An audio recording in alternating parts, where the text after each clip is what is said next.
Hey, I'm CoinFlipz. My New Year's resolution was to make a video every single month this year. I wanted to make an actual video every single month. And I know it's the 31st, but we have like crazy weather outside right now. So since the weather has been colder in the past few days, I decided to actually make a video, and I'm really upset that I procrastinated this long.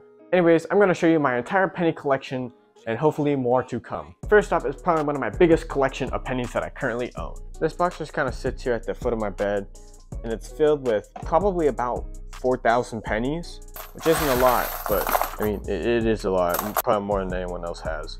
Now, the second biggest part are probably the dirty pennies. Now, these don't go in the container before because they're still a little bit dirty. These are probably one of the cleaner ones. I mean, like the dirty ones, because if you look in this cup, oh my, those are really terrible. These pennies have not been cleaned yet. Well, they have, but they just don't want to get their gunk off. So what I do is I keep them in here and we'll probably clean them eventually, whatever. Don't worry, I've gone through the rare ones. I know that's something everyone's really worried about. When searching through pennies, you can find really old ones like these. These are my wheat pennies, as you can see there. I have about 250 of them, and they have not been cleaned and will not be cleaned because they'll lose their value. So that's a big no-no. Although there are a lot of wheat pennies in this bowling pin, I keep two separate because this one right here is a 1943 wheat penny, and this one's actually magnetic. Here, we got a magnet here. It's a fridge magnet, but it still works. It actually sticks. Most normal pennies won't stick to this.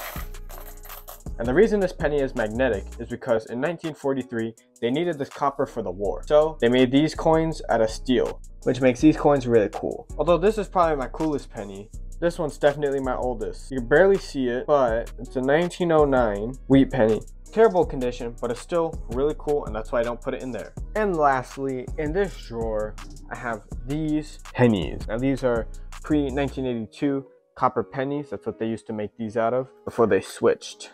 Look at that, very shiny one. Now I do have some more pennies back here. To finish it off, I have these pennies from 2009. What's so rare about 2009? Well, you get cool backgrounds. Here's a good one. It's a little dirty, but there's another one. I just keep these separate because they're kind of cool. Now what's up?